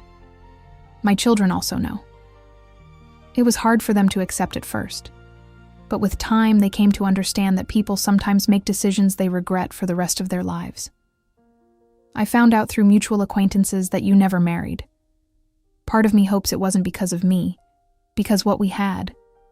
But another part, the selfish part, wonders if maybe you also spent these years remembering what we were. When I knew what was coming, I quite make sure you would get this letter. I knew that, if someday our daughter wanted to meet me, I would want to be ready. I would want her to know that I never abandoned her out of lack of love. I abandoned her because I thought it was the only way to protect her. If she ever wants to talk, if she ever wants to meet me, if she ever has questions that only I can answer, I'm here. My phone number is at the end of this letter. She can call me anytime, any day, or she can never call me. The decision is hers, and I'll respect it whatever it is. I just want you to know one more thing. I'm proud of her. Even though I had nothing to do with the person she's become, even though the credit belongs to you, to your family, and above all to her, I'm proud that she exists. I'm proud that my blood runs through her veins. I'm proud to be, even in the smallest sense, her father. With all the love I could never give you, Michael P.S. There are photographs enclosed. Of me, of my family, of the life I've built. I thought you might want to see them. And if Emma wants, I would love to receive photographs of her too. Emma lowered the letter with trembling hands. Tears were streaming down her face, but she made no attempt to wipe them away. Beside her, Beth was crying too, silent tears that fell without permission. "He never forgot you," Beth whispered. "In all these years, he never forgot you." Emma looked at the photographs that had fallen from the envelope. A middle-aged man with gray at his temples, but the same eyes she saw in the mirror every day. A smiling woman with salt and pepper hair and kind eyes. 2 young people, a boy and a girl, who somehow looked like her despite never having met. "I have siblings," she murmured. "I have a family I didn't know existed." "You have a family that has been waiting for you without knowing it," Victoria corrected gently. Emma spent the next few hours rereading the letter, studying the photographs, trying to absorb the magnitude of what she'd just discovered. Her father wasn't a shadowy figure in a yellowed photograph. He was a real man, with a real life, who had spent 3 decades wondering about her. "I have to call him," she said finally. "I have to talk to him." "Are you sure?" Beth asked. "You can take more time if you need it." "I've had 32 years. I think that's enough time." Victoria smiled and squeezed her hand. "Do you want privacy for the call? I can wait outside." Emma declined with a slight shake of her head. "Stay, both of you. I don't want to do this alone." With trembling fingers, she dialed the number written at the bottom of the letter. The phone rang once, twice, 3 times. Emma was about to hang up when a voice answered. "Hello?" It was a man's voice, slightly husky with the soft, drawling accent of the South. Emma felt the world stop around her. Is this Michael?" A long pause. Then, "Emma, is that you?" And with those 3 words, 32 years of silence began to dissolve like salt in water. The conversation lasted more than 2 hours. They talked about everything and nothing. About the weather in Savannah and the rain in New York. About his work as a bookstore owner and her career. About his children and his wife. And his life far from the city where he'd left his heart 3 decades ago. But above all, they talked about her. About the child he'd left behind. About the woman she'd become. About all the years they'd lost, and all the years they still had ahead. Michael cried more than once during the conversation, and Emma discovered that hearing her father cry was one of the most devastatingly beautiful sounds she'd ever heard. "I want to meet you," he said at the end of the call. "If you'll let me. If you're willing to give me a chance to be the father I never could be." "I'm willing," Emma answered, "but I need time. This is all very new, very overwhelming." "I understand. We'll do it at whatever pace you need. I'm not going anywhere, Emma. I've waited 32 years. I can wait a little longer." When she hung up, Emma felt as if a dam had burst inside her. All the tears she'd held back, all the emotions she'd buried, all the questions that had tormented her for weeks. Everything came out in a torrent that left her exhausted, but strangely free. Victoria held her while she cried, stroking her hair with infinite tenderness. "I'm so proud of you," she whispered against her hair. "I know how much courage it took to make that call." "Your support made all the difference," Emma replied, burying her face in her neck. "I'm always going to be here when you need me." They stayed like that, embracing in Beth's small apartment, while outside the city continued its frenetic rhythm. 3 women united by secrets and truths, by years of silences and words that were finally beginning to flow. In the following days, Emma and Michael continued talking. Phone calls, text messages, emails with attached photographs. Each conversation was a piece of the puzzle that was completing, a thread of the web that was weaving between a father and a daughter who were learning to know each other for the first time.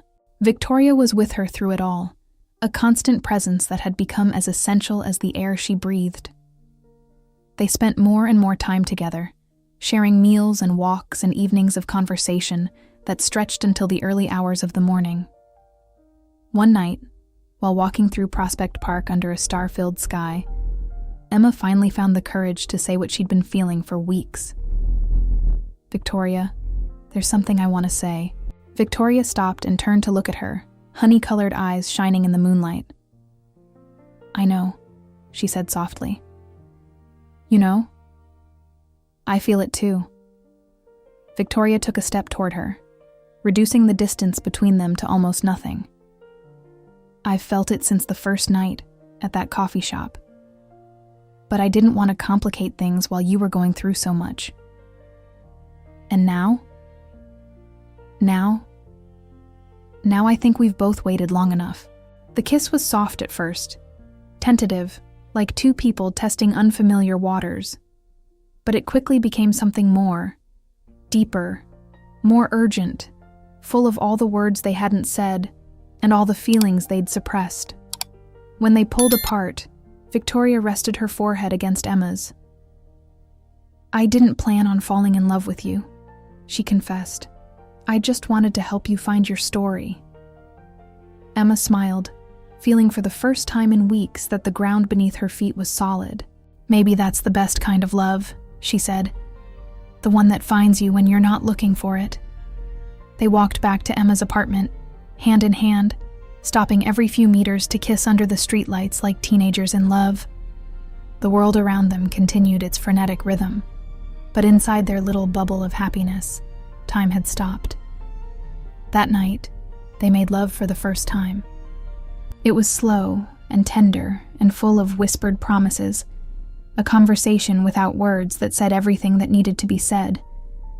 And when they finally fell asleep, intertwined under the sheets, Emma knew that her life had changed forever.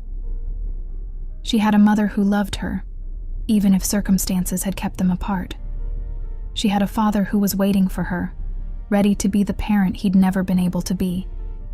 She had siblings she still had to meet, a family in Savannah that was waiting for her with open arms. And she had Victoria, who had appeared in her life when she needed someone most. Victoria, who had helped her find her story, and, in the process, had become part of it. But at that moment, she simply allowed herself to exist in the present, with the taste of Victoria's kisses still on her lips, and the hope of a future that finally seemed possible. Emma spent 3 days staring at the phone number at the end of Michael's letter, before finding the courage to call him again, this time to make concrete plans. "Come to Savannah," he said, his voice trembling with barely contained emotion. "For Thanksgiving. Helen and the kids want to meet you. We all want to meet you." Emma looked at Victoria, who was sitting beside her on the couch, holding her hand with that mixture of firmness and tenderness that had become her constant anchor in recent weeks. "That's more than a month away," Emma said. "I'm not sure I can wait that long." Michael laughed softly on the other end of the line. "Believe me, I've been waiting 32 years. A few more weeks won't kill me. But if you want to come before, my door is always open. Whatever you need, Emma. We'll do this however you're most comfortable." They hung up after half an hour more of conversation, with a tentative plan forming. Emma would fly to Savannah in 2 weeks for a first visit. Just a weekend, no pressure, no expectations. Just to put faces to names and begin to know this family that had been waiting for her without knowing it. "Are you sure about this?" Victoria asked when Emma set down the phone. Emma leaned against her, breathing in the jasmine scent that now associated with safety and home. "I'm terrified," she admitted, "but I'm also more sure than I've been about anything in a long time. I'm going with you." It wasn't a question. Emma looked at her, grateful beyond words. "I was hoping you'd say that." The days that followed were a whirlwind of preparations. Emma talked to Beth about what to expect from Michael, about the family he'd built, about the life he'd lived far from New York. She talked to Victoria about her fears and hopes, about everything that could go right and everything that could go wrong. And she talked to Monica, her best friend, whom she'd finally told everything after weeks of evading her questions. "Let me get this straight," Monica said, eyes wide as saucers. "Your Aunt Beth is actually your mother, your real father lives in Savannah with another family, and you're dating a photo restorer named Victoria. That pretty much sums it up. And all of this happened in less than 2 months? My life has gotten complicated." Monica leaned back in her chair, shaking her head in disbelief. "I need a drink, or maybe several drinks." They spent the rest of the evening talking, with Emma filling in all the details she'd omitted in recent weeks. Monica listened with the patience of someone who'd known Emma for almost a decade, occasionally asking questions, offering her hand when the words became difficult. "I'm proud of you," she said at the end. "I know this can't be easy, but you're handling it with more grace than most people would. I'm not sure grace is the right word, more like controlled panic." Monica laughed. "That's your specialty. You've always been good at holding yourself together when everything around you falls apart." Emma pondered Monica's observation. It was true, in a way. After her parents' death, after her grandmother's funeral, after every crisis in her life, she'd always found a way to keep moving forward. Maybe that was her inheritance, not just from the people who raised her, but from Beth and Michael too.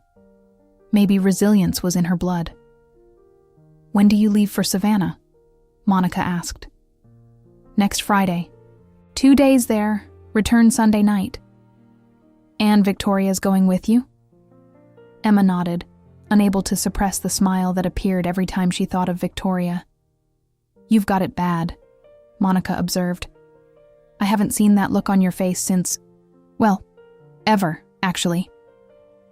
It's different this time. She's different."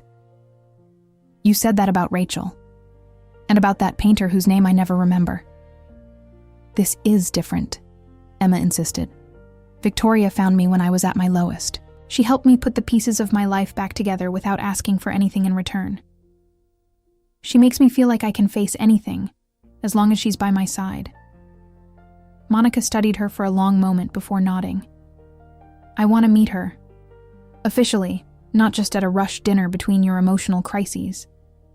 I'll introduce you when I get back from Savannah." Deal. The days passed faster than Emma expected. Before she knew it, she was at JFK Airport with Victoria, boarding a flight to Savannah. Her heart was pounding so hard she was sure the other passengers could hear it. "Breathe," Victoria said, squeezing her hand. "Everything's going to be fine." "What if they don't like me?" "That's impossible." "What if I don't like them?" "Then we'll leave and never come back. But at least you'll know."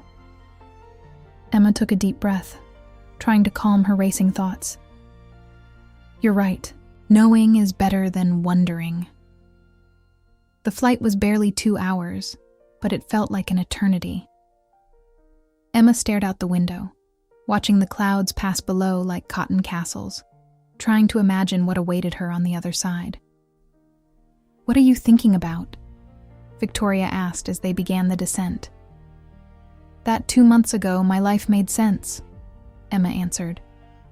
"I had clarity about my identity, my roots, my expectations.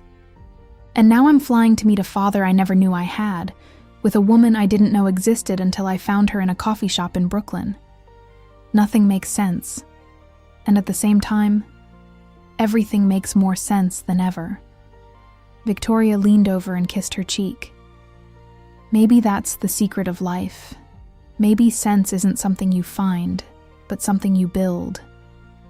The Savannah airport was smaller than JFK, more intimate, with an atmosphere that immediately felt different from New York. The air was warmer, even in November, and there was a sweetness in the breeze that spoke of moss-covered oaks and streets steeped in history. And there, waiting at the arrival gate, was a man Emma had only seen in photographs. Michael was taller than she expected, with gray at his temples, but the same eyes she saw in the mirror every day. He wore a blue button-down shirt rolled up to the elbows and jeans that suggested he was trying to look casual while being anything but. Beside him was a woman with a kind smile and silver-streaked hair, Helen. And behind them, looking equally nervous, were a young man and woman who could only be Matt and Sophie. Emma froze. After weeks of phone calls and emails, after all the conversations and shared photographs, she hadn't been prepared for the reality of seeing them in person. This family that had been hers without her knowing, that had been waiting for her without knowing they were waiting. It was Michael who moved first. He took hesitant steps toward her, stopping at an arm's distance, as if afraid any sudden movement would scare her away. "Emma," he said, and her name in that voice, in person, was different from how it sounded on the phone. More real, more loaded with emotion. "Michael," she answered, and the word "Dad" got stuck in her throat. For a long moment, they just looked at each other. 32 years of distance, of silence, of what-ifs compressed into a single instant. It was Emma who closed the distance. She wrapped her arms around this stranger who was her father, and felt him shudder with a sob he tried to contain. "I'm sorry," he whispered against her hair. I'm so sorry for everything." "It's okay," Emma said, surprising herself with how much she meant the words. "We're here now. That's what matters." When they finally separated, Helen approached with tears in her eyes and arms open. "Welcome to the family, Emma. We've been waiting a long time for this." The embrace was warm and genuine, without a trace of the awkwardness Emma had feared. This woman, who could have seen her as a threat, as a reminder of her husband's past, was welcoming her with an open heart. Then came Matt, who offered a stiff handshake that quickly turned into a clumsy hug, and Sophie, who cried openly and held her as if she'd known her whole life. "I've always wanted an older sister," Sophie said between tears. "I just didn't know I already had one." Victoria watched it all from a respectful distance, giving the family their space for this reunion that had been 32 years in the making. But when Emma turned to look for her, Michael noticed immediately. "You must be Victoria," he said, walking toward her with an outstretched hand. "Emma has told us so much about you. Thank you for coming with her." Victoria shook his hand firmly. "I wouldn't have missed this for anything. Your daughter is an extraordinary woman." "I know," Michael said, his voice charged with emotion, "even though I can't take any credit for that." The trip from the airport to the Fuentes house was a blur of conversations and laughter and nervous glances. Emma sat in the back of Michael's car, squeezed between Sophie and Victoria, trying to absorb everything. The tree-lined streets, the antebellum homes, the Spanish moss hanging from the oaks like ghosts of another era. "Savannah is a city of stories," Michael said from the driver's seat. "Every corner has a legend. Every house has a secret. I think that's why I fell in love with it. After New York, I needed a place where the past was valued, not erased." "It's beautiful," Emma murmured, watching the landscape pass by. "Wait until you see the house," Sophie said excitedly. "Dad fixed it up himself. He has this obsession with preserving history." Michael laughed, a warm sound that reminded Emma of her own laugh. "It's not an obsession. It's respect. Old things deserve to be cared for, not thrown away just because they're not new." Emma looked at Victoria, who was watching her with an expression full of tenderness. There was something poetic about the situation. A photo restorer and a man obsessed with preserving history, both connected through her. The house was in the historic district of Savannah, on a street lined with oaks and cobblestones. It was a Victorian construction with ivory walls and navy shutters, with a wraparound porch filled with rocking chairs and planters. "Welcome home," Helen said, and the word home echoed in Emma's chest with a resonance she hadn't expected. The interior was just as beautiful as the exterior. High ceilings, polished wood floors, antique furniture mixed with modern touches. On the walls, photographs told the story of a family that had been forming over 3 decades. "Michael, I want to introduce you to someone," Emma said, taking Victoria's hand. "This is Victoria, my partner." It was the first time she'd used that word out loud, and the weight of it felt right, necessary. Michael looked at Victoria with evaluating eyes that quickly softened into acceptance. "It's a pleasure to officially meet you. Emma has told us how much you've meant to her during all this." "The pleasure is mine," Victoria answered. "And I want you to know that your daughter is the bravest, most resilient person I've ever met. Whatever you contributed to that, thank you." Michael's eyes filled with tears that he quickly blinked away. "I wish I could take credit, but the truth is, all that bravery comes from her, and from Beth, I imagine, and from the family that raised her." They had lunch in the backyard, under a giant oak that Helen said was over 200 years old. The food was classic Southern: fried chicken, biscuits, coleslaw, sweet tea. Emma ate more than she'd eaten in weeks, not out of hunger, but out of a need to participate, to be part of this ritual that families had been performing since the beginning of time. Conversation flowed more easily than Emma had expected. They talked about her work, about Victoria's studio, about Matt's career as an architect, and Sophie's studies in marine biology. They talked about Savannah and New York, about the differences between North and South, about everything and nothing. But beneath the casual conversation, there was something deeper. Glances exchanged between Michael and Emma, questions that hid years of longing, answers that tried to fill decades of emptiness. "Can I ask you something?" Matt said at one point, turning to Emma with an expression that combined curiosity and something that might be resentment. "Of course." "How do you feel about all this? About suddenly discovering that my father is also your father, that you have a whole family you didn't know existed?" The table fell silent. Sophie gave her brother a disapproving look, but Emma raised her hand. "It's okay. It's a fair question." She took a moment to think before answering. "Honestly, I still don't know how I feel. It's as if someone had shown me a map of my life and suddenly pointed out an entire continent I didn't know existed.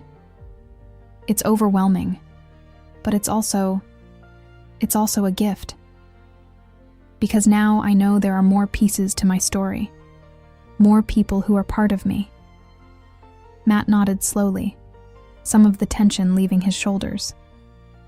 "I was angry for a long time," he admitted. "When Dad told us about you, I couldn't understand how he could have left a daughter behind. It seemed cowardly." "Matt," Michael started, but Emma stopped him. "Let him speak. He has the right to express how he feels." Matt continued, his eyes fixed on hers.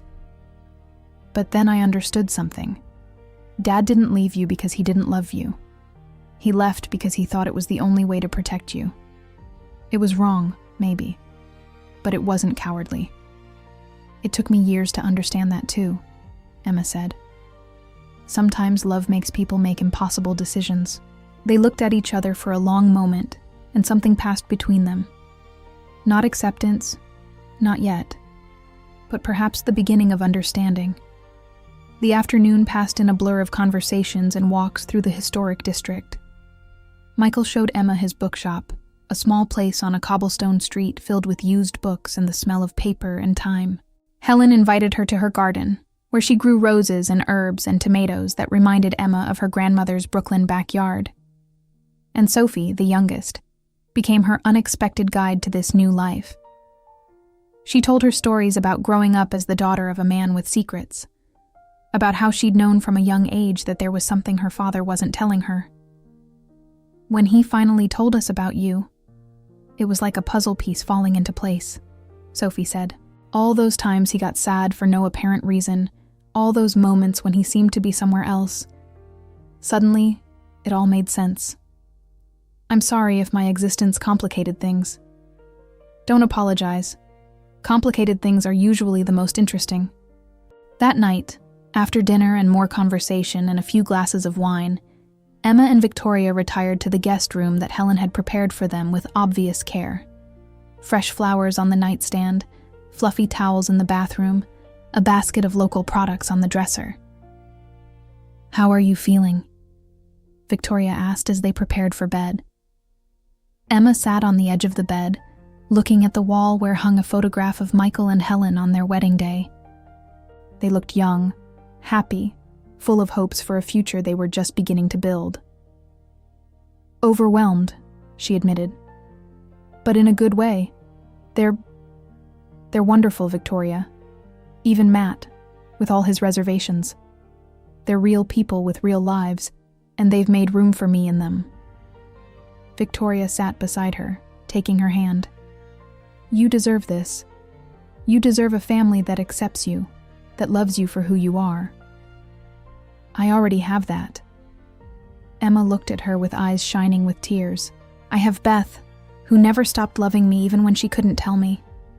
I have you, who found me when I was lost, and now I have them too." "And what about the family you lost? Sarah and Robert, the people who raised you?" Emma thought about it before answering. "They'll always be my parents. Nothing changes that. They loved me, cared for me, taught me to be who I am. The fact that they weren't my biological parents doesn't erase any of that. Victoria smiled and kissed her softly. That's the most mature thing I've heard in a long time. Don't get used to it. Most of the time I'm a disaster.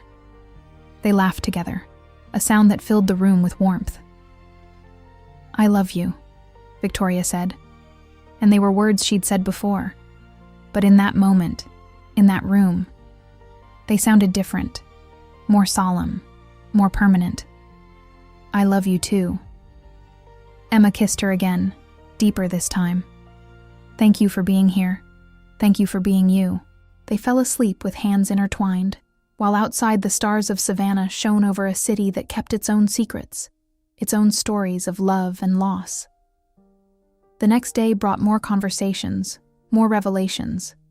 Michael showed Emma old photographs, diaries he'd kept over the years, letters he'd written but never sent. He told her about his life since leaving New York, the early years of loneliness and regret, meeting Helen, the birth of his children, the slow process of building something new from the ashes of what he'd left behind. I wrote about you, he confessed, about your mother, about our earlier life, about the man I was and the man I was trying to become. I filled entire notebooks with words I never showed anyone. He paused for a moment. Until I met Helen. She was the first person who read my writings and didn't judge me for them. Do you still love Beth? Emma asked. After all these years? Michael thought before answering. I love the memory of what we were. The young love, the passion, the feeling that the world was ours to conquer. But that love has transformed into something else over time. Gratitude, perhaps. Respect. And a connection that can never disappear. Because you exist. And Helen? Do you love her too? In a different way, but no less real. Michael looked toward the window, where Helen could be seen working in the garden. Helen taught me that love isn't a finite resource. You don't have to stop loving one person to love another. Hearts expand, Emma. That's their magic. Emma reflected on his words in silence, thinking about how love could take so many forms, how it could coexist and transform without ever completely disappearing. The farewell was harder than Emma had expected. After just 2 days, she'd formed bonds that felt as if they'd always existed. Sophie hugged her for a full minute, making her promise to return for Thanksgiving. Matt shook her hand firmly, and then, in an unexpected gesture, hugged her awkwardly. I'm not going to lie and say everything's fine, he said, but I'm glad I met you. It was the first time he used that word, and Emma felt something break and rebuild in her chest at hearing it. Helen kissed her cheek and whispered, Take care of yourself, and come back soon. You already have a room here whenever you want it. And Michael hugged her as if his life depended on it. These have been the best 2 days of my life in 32 years, he said. Thank you for giving me this chance. Thank you for not hating me. I could never hate you, Emma answered. Not now that I know you. At the airport, Emma turned one last time before going through security. There they were, the 4 of them, waving like a family saying goodbye to one of their own. Because that was what she was now, one of their own. On the flight back, Emma rested her head on Victoria's shoulder and let the tears fall. They weren't tears of sadness, but of something she couldn't quite name. Relief, perhaps. Gratitude. The feeling that finally, after 32 years, all the pieces of her life were beginning to fit together. Thank you, she whispered to Victoria. For everything. There's nothing to thank me for. Yes, there is. You helped me find my family. You helped me find myself. Victoria kissed her hair and held her tighter. And I found you. I think that makes us even. Sleep claimed them both, fingers still laced together, while outside the stars shone over a country that kept its own secrets, its own stories of families broken and rebuilt. And somewhere in the house, Michael remained awake, looking at the photograph of a Brooklyn teenager he'd loved 30 years ago, thinking about how life finds ways to close circles when we least expect it. Saturday dawned over Savannah with a clear sky and the aroma of fresh brewed coffee floating from the kitchen. Emma woke up disoriented for a moment, not recognizing the terracotta walls or the woven blankets covering her. But then she felt Victoria's warm body beside her, heard the muffled voices of Helen and Michael somewhere in the house, and remembered where she was. It was Thanksgiving weekend, 2 months after her first visit. And this time, she wasn't alone with Victoria. This time, Beth had come too. The reunion between Beth and Michael had been private, as Emma felt it should be. They walked through the historic district of Savannah for hours, talking about the 3 decades that had separated them, about the daughter they'd shared, about the lives they'd built apart. When they returned, there was something different in their expressions. Not romantic reconciliation, that ship had sailed long ago, but something equally valuable. Closure, friendship, perhaps, or simply the peace that comes from understanding that the past can't be changed, only accepted. Emma got up carefully so as not to wake Victoria and went down to the kitchen, where Helen was preparing breakfast with the efficiency of someone who's been feeding a family for decades. "Good morning," Emma greeted her, and they both looked up with smiles that still carried the wonder of her presence. "Sleep well?" Michael asked, offering her a cup of coffee that she accepted with gratitude. "Better than in weeks. There's something about this house that calms the soul. That's the history," Helen said. "Old houses have absorbed so many stories, so many lives, that they develop their own kind of wisdom. They know how to welcome people who need rest." Emma looked at this woman who had accepted her without reservations, who had opened her home and her family to a daughter who wasn't hers by blood, but who had become hers by choice. "Thank you, Helen, for everything. I know this can't be easy for you." Helen stopped stirring and looked at her directly. "I'm not going to pretend it wasn't complicated at first. When Michael told me about you, about Beth, about everything, I needed time to process it. But then I realized something important. You're not a threat to what we have. You're an extension of it. Another person to love, another story to tell. And this family has room to spare for all the stories that want to be part of it." Emma felt tears threaten to fall, but managed to contain them. "My mother, I mean Sarah, the woman who raised me, she would have liked you. She also had that ability to see the best in people. Then she was a wise woman, and she raised an extraordinary daughter." The morning passed with leisurely preparations for the big Thanksgiving dinner. Sophie came down around 10, still half asleep, and immediately clung to Emma as if they'd been sisters their whole lives. Matt arrived a little later, with a woman he introduced as his girlfriend, Jennifer, who greeted Emma with the curiosity of someone who'd heard a lot about her. And then, the doorbell rang. Emma opened the door and found Beth on the porch, looking more nervous than she'd ever seen her. "I wasn't sure I should come," Beth confessed. "I know this is your time with them, your family." "You're my family too," Emma interrupted her. "You've always been. Come in." Leading Beth into the house where Michael lived with his wife and children was one of the strangest experiences of Emma's life. 2 worlds that should never have met, colliding in a Thanksgiving dinner that no one had planned but everyone needed.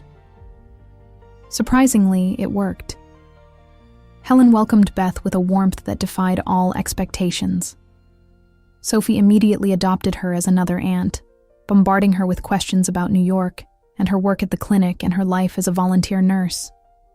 Even Matt, who still maintained a certain distance with Emma, seemed to soften in Beth's presence. "She looks like you," he commented to Emma at one point, observing Beth from across the room. The same gestures, the same way of tilting her head when she listens. "I'm starting to notice it too. 32 years of not knowing where I came from, and now I see myself reflected everywhere. That must be strange." "It is. But it's also comforting in a way I didn't expect. Like finding the instruction manual for a machine you've been operating blindly your whole life. Matt let out a sound that might have been a laugh. That's a really nerdy analogy. I'm a really nerdy person. I'm beginning to realize that. They looked at each other, and for the first time since they'd met, Emma saw something in Matt's eyes that looked like genuine acceptance. Later, when the house was full of people, and the turkey was roasting in the oven, and the aroma of stuffing and mashed potatoes filled every corner, Emma found a moment alone with her father. They were in his study, a small room lined with books and filled with the smell of old paper and leather. "How are you feeling?" Michael asked. "Overwhelmed, but in a good way. I know what you mean. When I imagine what my life would be like if you hadn't found me." He shook his head. "I don't want to imagine it." "Tell me something," Emma said. "In all those years, did you ever think about looking for me? About showing up in New York and demanding to be part of my life?" Michael took a long time to answer. "Every single day. But I was afraid. Afraid of destroying the stability you had. Afraid that my presence would complicate things rather than make them better. And also afraid of rejection, I admit. I couldn't have borne it if you'd looked at me with hatred." "Hating you was never an option," Emma said, and she realized as she said it that it was true. "Not now that I know the whole story. Not now that I understand you were as much a victim of circumstances as any of us." "I don't know if I'd call myself a victim. I made choices, Emma. Wrong choices, cowardly choices. The fact that I made them out of love doesn't excuse their consequences. But you're trying to fix them now. That counts for something." Michael looked at her with eyes shining with contained tears. "You know what's the strangest part of all this? I spent 32 years feeling like half a person, like there was a piece of me missing. And now, seeing you here, in my house, with my family, I finally feel complete." "I know exactly what you mean." They hugged, a long embrace that said everything words couldn't express.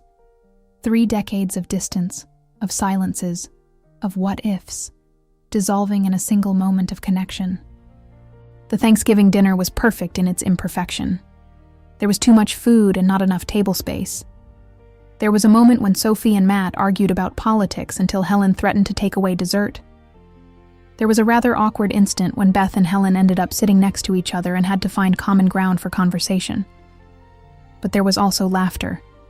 There was gratitude.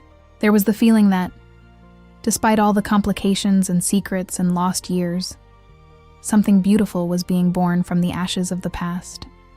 Victoria sat beside Emma throughout the meal, occasionally squeezing her hand under the table, silently reminding her that she wasn't alone, that she would never be alone again. "I love you," she said at one point, and it was the first time she'd said it out loud since arriving in Savannah. "I love you too," Emma answered, and the words felt like coming home. That night, when dinner was over and the dishes were washed and goodbyes were said, Emma stepped out onto the back porch of the house. The Savannah sky displayed its starry mantle above her, the same sky that had sheltered generations of stories like hers. Secrets kept, truths revealed, and the slow work of weaving new bonds where before there had only been emptiness. Beth joined her a moment later, wrapped in a shawl Helen had lent her. "Are you okay?" she asked, sitting beside her on the wrought iron bench. "Better than okay," Emma answered. "I feel complete. For the first time in my life, I feel complete." Beth took her hand, and the gesture felt different from all those they'd shared before. There were no more secrets between them, no more distances to maintain, just 2 women, mother and daughter, sitting under the stars after a journey of 32 years that had finally brought them together. "Thank you," Beth said, "for forgiving me another chance, for being a better person than I deserved you to be."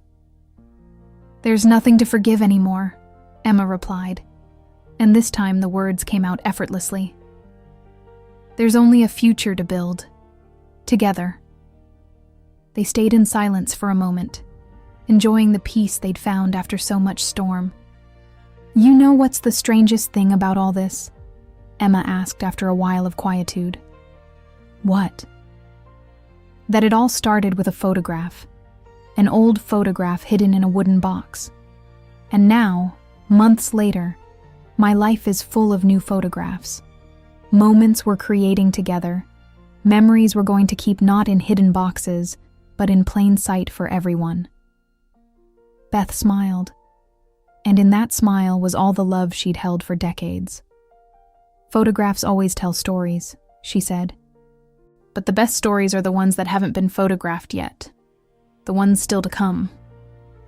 Emma nodded, looking toward the window where she could see Victoria laughing with Sophie, Michael pouring bourbon for Helen and Matt, Jennifer showing something on her phone to the group, her family. Imperfect, complicated, rebuilt from secrets and truths, but hers. And as the stars shone over Savannah and the year drew to its close, Emma knew with certainty that this was only the beginning of a story that still had many chapters left to write. If you want to know what happened next with Emma, Victoria, Beth, and the whole family, write it in the comments, because that's the only way I'll know you want more of this story. And remember, YouTube only shows videos to those who are subscribed. So if this story touched something in your heart, if it made you believe that second chances exist, hit that like button, subscribe, and ring the bell so you don't miss the continuation. This was just the beginning. See you soon.